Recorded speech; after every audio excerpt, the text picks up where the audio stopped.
हमारे देश का प्रधानमंत्री थाईलैंड में गया हुआ मसाज कराने। तो मोदी जी जो कानून नियम लाए हैं वो सबके लिए लाए हैं। ये पार्टियों का नाम लिया है, कहाँ पर उन्होंने पक्ष में प्रदर्शन किया है? आज देश की संपत्ति नहीं है, वो मुसलमानों की संपत्ति है। बहुत से लोगों ने जमीन दान करी हुई, असल में ये कोई भी जमीन किसी की दान करी हुई नहीं है। बेटी बचाओ बेटी पढ़ाओ, ये क्यों कौन बोलता है? प्रधानमंत्री तो बोलता है।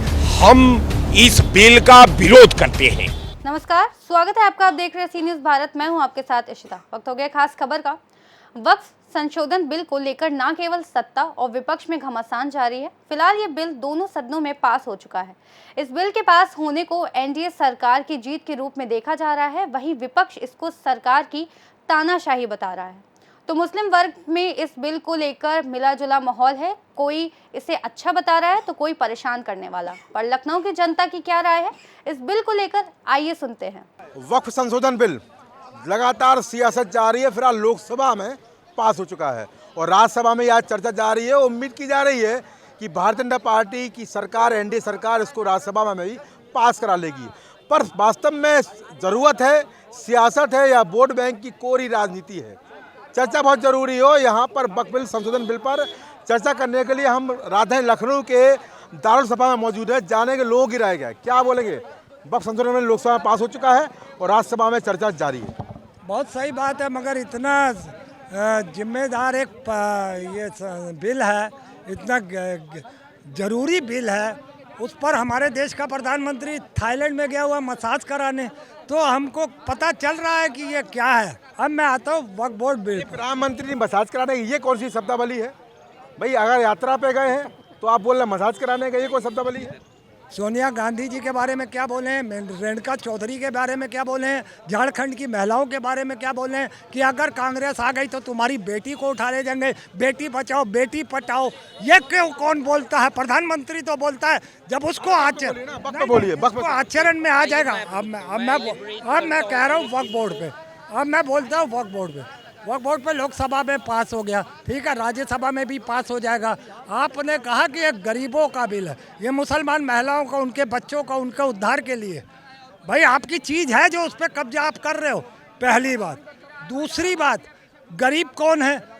नरेंद्र मोदी के दो बेटे, मैं 3-4 साल पहले ये बात कह चुका हूँ, उसके दो बेटे हैं, एक अडानी एक अंबानी, वही दोनों गरीब हैं। वक्फ की ज़मीनें बेच के उन्हें व्यापार में लगाया जाएगा। वो देश की संपत्ति नहीं है, वो मुसलमानों की संपत्ति है। हाँ, आपने ये पूछा कि कागजात दिखाओ, ये बात पर एक पॉइंट है, बनता है कि आप भाई आपको कोई डोनेट कर रहा है। अब उस जमाने में जरूरत है, कागज दिखाने जरूरत है, मुझे उसलिए नहीं जरूरत नजर आ रही क्योंकि वो हालिया नहीं है, वो बहुत पुरानी बात है और उस वक्त इतना नहीं चलता था। वर्बली कोई किसी कांग्रेस सरकार में 5 बार संशोधन हुए, कोई हाय तौबा नहीं हुआ।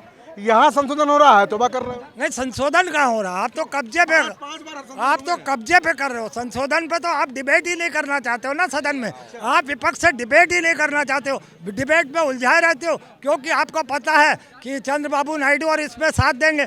आज भी बता देता हूँ, विपक्ष की बात नहीं की, कांग्रेस की बात कर ली, समाजवादी पार्टी की बात कर ली। रोड पर तो कोई नहीं है। जब मुस्लिम वर्ग कितने बड़े रहनुमा है, खास बोलते हैं अपने आप को, सड़क पे क्यों नहीं आए? नहीं, सड़क पे आपको दिखते नहीं, क्यों सड़क पे नहीं दिखे या सदन में नहीं दिखे या कहीं नहीं दिखे? आप बता दीजिए, हम तो हर जगह देखे हैं। आज भी ये पार्टियों का नाम लिया है, कहाँ पर उन्होंने वक्फ में प्रदर्शन किया है? आज भी महिलाओं ने कांग्रेस में कार्यालय के बाहर, वक्फ बोर्ड के कार्यालय के बाहर प्रदर्शन किया। वहाँ पे क्या बोलेंगे? देखिए, अंकल जी ने जो बोला, ये रिलीजियसली कुछ भी बात नहीं हो सकती। वक्फ जो है वो एक इस्लामिक बहुत ही आइडेंटिफाइड और क्या बोलते हैं ना, चैरिटी का विषय होता था पहले के ज़माने में, जब क्या कहते हैं अरबी कंट्रीज़ में क्या कहते हैं सरकारें होती थी। और जैसे ही हमारे देश में अंग्रेज़ों ने किया तो उसमें भी बहुत सारे अमिटमेंट्स हुए। मैं ये कहना चाहता हूँ कि अमिटमेंट तो राजपूतों की भी ज़मीनों पे हुए, किसी ने कोई नहीं हुआ। लेकिन वक्फ बोर्ड पे जब भी ज़मीनों पे 3 ही स्लैब्स होते थे। एक, पहला आप किसी चैरिटेबल काम के लिए कर सकते हो, दूसरा आप किसी मुस्लिम पर्टिकुलर प्रैक्टिस के लिए यूज्ड कर सकते हो, लेकिन एक डेटा के अनुसार अगर माना जाए तो 1,64,000 क्या कहते हैं हजार हेक्टेयर जो है ऑक्यूपाइड ज़मीन है। और इसमें भी बार बार ये बदला गया कि अंग्रेज़ों के टाइम में ये जो मुस्लिम के लोग रहते थे, ये सीधा मुद्दे पे यही है कि देखिए देश के लिए मैं पूरा समर्थन करता हूं, और देश की जिस हिसाब से पॉपुलेशन बढ़ रही है वो मैं कह रहा हूं आप चाहे बेशक मुस्लिम अनएम्प्लॉयमेंट को भी एडजस्ट करिए किसी भी तरह से, लेकिन बख्श की ज़मीन किसी तरह के ये कोड ऑफ कंडक्ट और जुडिशरी इम्पैनल से ऊपर उठ के नहीं क्लेम किए जा सकते, और देश के भविष्य के लिए ये बहुत अच्छी चीज़ है। बिल्कुल, आप सारे लोग अपना अपना विचार आपके चैनल पर वक्फ बोर्ड के संदर्भ में रख रहे हैं, हम भी उसी संदर्भ में। भाई सबसे बड़ी चीज़ है कि देखिए जब कोई चीज़ सेंटिमेंट से जुड़ जाए तो किसी समुदाय के सेंटिमेंट में राजनीति नहीं होनी चाहिए। रह गया सवाल कि आप बिल लाए हैं, बहुत अच्छी बात है। तमाम धर्मों के एक साथ जो है ज़मीनें हैं, हिंदू धर्म में भी ज़मीनें हैं, सारे मठों के पास ज़मीनें हैं, तमाम मंदिरों के पास ज़मीनें हैं। अगर मान लीजिए कि ज़मीन से समाज के सृजन में, समाज के विकास में, वर्तमान व्यवस्था के हित में अगर कोई बात अगर आती है तो भाई अच्छी बात है। अगर कानून आपको बना करके धार्मिक पैरे से सारे मठाधीशों को वहाँ से मुक्त कराना चाहते हैं तो एक सामूहिक बिल आपको ला देनी चाहिए कि यहाँ जो है धर्म के पैरे से हटने के समर्थन करते हैं, विरोध करते हैं? हम इस बिल का विरोध करते हैं जी। विरोध करते हो। हमारे साथ एक और राजनीतिक व्यक्ति हैं, उनकी जान भी लेते जा रहे थे। हालांकि मैंने लिया है वक्फ संशोधन बिल लोकसभा पास हो चुका है, राज्यसभा में चर्चा जारी है। क्या मानते हैं कितना ज़रूरी है? ये कोरी सियासत है, राजनीति है, वास्तव में ज़रूर बन चुकी है इसको लाने की? देखिए ये बहुत आवश्यक था, क्योंकि जो फर्जी लोग होते हैं जिनके पास मतलब सरकारी ज़मीन पे अपनी ज़मीन बताते हैं या किसी चीज़ को, उनको डर क्यों लग रहा है इस बोर्ड से, क्या नुकसान हो रहा है हमको ये तो बताएं। वो ये कानून जो बना है सरकार ने जो बनाया बहुत ठीक बनाया और ज़रूरी था। ये विपक्ष बोल रहा है कि यहाँ पर जानबूझ के विषय वर्ग को परेशान किया जा रहा है। विपक्ष को तो तुष्टीकरण की नीति चाहिए ना, उनको वोट बैंक चाहिए, इसलिए उनको बोलना ज़रूरी है। अगर उनका वोट बैंक खिसक रहा है इसकी वजह से तभी तो बोल रहे हैं। भाई अगर गलत को भी वो सही बता रहे हैं और सही को गलत बता रहे हैं, ये नहीं होता। जो सच है वो सच कहना चाहिए। तो सच है और सच कहना चाहिए। और यहीं पर यहाँ पर वक्फ की बात चल रही है और लोग भी चले आपसे जान लेते हैं क्या बोलेंगे। वक्फ बिल, वक्फ बिल में जो संशोधन हुआ है, जो माननीय प्रधानमंत्री माननीय अमित शाह जी ने, सहकारिता मंत्री जी ने जो संशोधन के लिए बिल लाया है वो एकदम सही है। भारत में कोई संविधान के ऊपर नहीं है, यह बिल्कुल संविधान के दायरे से बाहर होके ये लोग संस्था चला रहे थे, जो कि एकदम गैर कानूनी था। और किसी संस्था को किसी भी ज़मीन को कह देना कि ये हमारी ज़मीन है, उसके ऊपर कब्जा कर लेना, गैर इरादतन कब्जा करके और अपने उसमें ले लेना, यह बहुत बड़ी कमी थी। यह न्याय के संदर्भ में लाया गया है। यह भारत के प्रधानमंत्री को हम बहुत बहुत धन्यवाद देते हैं ऐसे बिल लाने के लिए। देश संविधान से चलेगा, ना कि शरीयत से। चलिए एक साथी और हैं, पहले निकल चले गए, वो नाराज़ हो गए। चले मैं यहाँ रुक करता हूँ और एक दादा यहाँ खड़े हुए उनकी राय ले लेते हैं। चाय पी रहे हैं, उन्हीं की राय ले लेते हैं। सर आप थोड़ा सा आपका समय लेंगे? चलिए आप सरकारी हैं, चलिए आप भी सरकारी कमेंट नहीं करेंगे, पर भाई साहब नाराज जाइए नहीं, नाराज़ न रहिए। चलिए ठीक है, आपके वक्फ संशोधन बिल आया है, क्या बोलेंगे? असल में वक्फ की जो अपना संपत्ति है और जो लोग कहते हैं या वक्फ के लोग कहते हैं कि बहुत से लोगों ने ज़मीन दान करी हुई, असल में ये कोई भी ज़मीन किसी की दान करी हुई नहीं है। ठीक है, ये संपत्ति ज़बरदस्ती कब्जाई हुई है और ये सरकारी संपत्तियां हैं और खूब माफियागिरी चल रही है।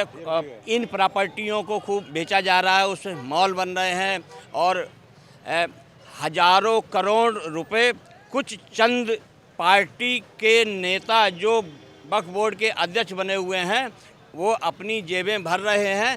किसी का कुछ फ़ायदा नहीं हो रहा है, किसी के लिए कुछ नहीं कर रहे हैं।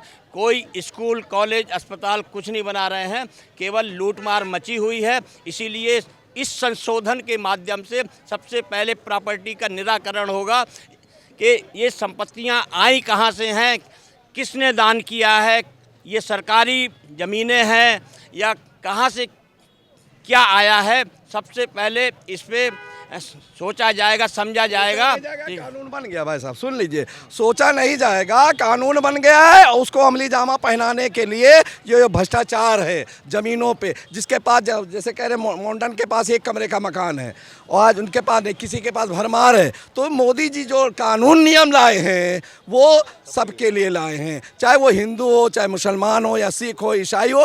ये कानून जो है सबके लिए है और ये 4 साल में जो इसलिए टाइम दे दी गया। और ये 4 साल में जब इसका अमली जमा पहनाएंगे तो लोगों को समझ में आएगा। तो मोदी जी का लोग जो पढ़े लिखे हैं वो स्वागत कर रहे हैं, जिनको जानकारियाँ नहीं है तो वो तो हल्ला मचाएंगे ना जानकारी। और आप समझ लीजिए ये जो आया है इससे भ्रष्टाचार खत्म होगा। कि मान लिया अगर किसी ने गलत तरीके से ज़मीन ली कर रखा है तो वो ज़मीन उनसे छीनी जाएगी। और छीन के जो बेचारे जिनके पास नहीं है, जिनके पास रहने के लिए नहीं है, तो वो मोदी जी एक बिल और लाएंगे और उनको सबको, गरीबों को, जो चाहे वो हिंदू हो चाहे मुसलमान हो, सबको मकान मिलेगा। और प्रधानमंत्री की एक योजना है कि सबके पास छत होनी चाहिए और वो बहुत अच्छा कानून लाए हैं और इसका स्वागत करना चाहिए। और हमारे मोंडन भाई कोई विरोध नहीं कर रहे हैं। सवाल मेरा आपसे है, विपक्ष बोल रहा है कि सरकार जानबूझकर एक वर्ग के पीछे पड़ गई है। नहीं बोल रही है, सुन ले, विपक्ष की मान नहीं है। जिसके पास जमीन अधिक ज़्यादा है वो लोग बोल रहे हैं, जो 2 नंबर पास जिसके पास ज़मीन है वो लोग बोल रहे हैं। विपक्ष है जिसके पास, मैंने कहा ना कि जिसके पास 2 नंबर का है, अवैध तरीके से ज़मीन कब्जा कर रखे हैं, ये कर रहे, ये वो लोग विरोध कर रहे हैं। जो ठीक आदमी, जो पढ़े लिखे आदमी है, जो शिक्षित हैं, जो संगठित हैं, जो जानते हैं, वो कोई विरोध नहीं कर रहे, उसका स्वागत भी कर रहे। मोंडन भाई ने इसका जब हुआ तो पटाखे भी दिखाए, मिठाई भी बांटी। और ऐसा नहीं है मोंडन भाई, कहीं आप देख लीजिए कहाँ विरोध हुआ, कहीं आप बताइए कहीं दंगा हुआ या कहीं ऐसा नहीं। ये बदनाम करना, मोंडन भाई को लोग बदनाम कर रहे हैं, ऐसा कुछ नहीं है। मोदी जी का स्वागत मोंडन भाई भी स्वागत कर रहे हैं इस बिल का, ठीक है ना। तो यहाँ पर हमें लोगों की राय जानी वक्फ संशोधन बिल को लेकर। लोगों का कहना है, कुछ लोग कहना है कि सरकार जानबूझकर परेशान कर रही है और यहाँ पर केवल मुस्लिम वर्ग की संपत्तियों की जांच क्यों करा रही है। यहाँ पर मठों की जांच भी कराए, मंडों की जांच भी कराए। पर यहाँ पर काफ़ी लोगों का कहना यह है कि ये संशोधन बिल है, ये बहुत बेहतर रहा है और इस बिल के कारण यहाँ पर जो सभी वंचित वर्ग है मुस्लिम वर्ग का, उनको लाभ मिलेगा। फिलहाल बिल में क्या होगा, क्योंकि यहाँ पर लोकसभा पास हो चुका है, राज्यसभा में चर्चा जारी है, उम्मीद है वहाँ ही पास हो जाएगा, पर सियासत जारी रहेगी। क्योंकि विपक्ष को लगेहार मुद्दा बन गया है ये बताने के लिए कि पार्टी सरकार लगातार मुस्लिम वर्ग के विरोधी है। आयाम क्या होंगे, प्रयास क्या होंगे, उसका परिणाम क्या होगा, समय बताएगा। पर ये बात तो स्पष्ट है, सियासत जरूर है और सियासत जारी रहेगी। कैमरा दीपक के साथ गौरव श्रीवास्तव, सी न्यूज़ भारत, लखनऊ। खास रिपोर्ट में बस इतना ही। देश और दुनिया की तमाम बड़ी जानकारी के लिए बने रहिए सी न्यूज़ भारत के साथ।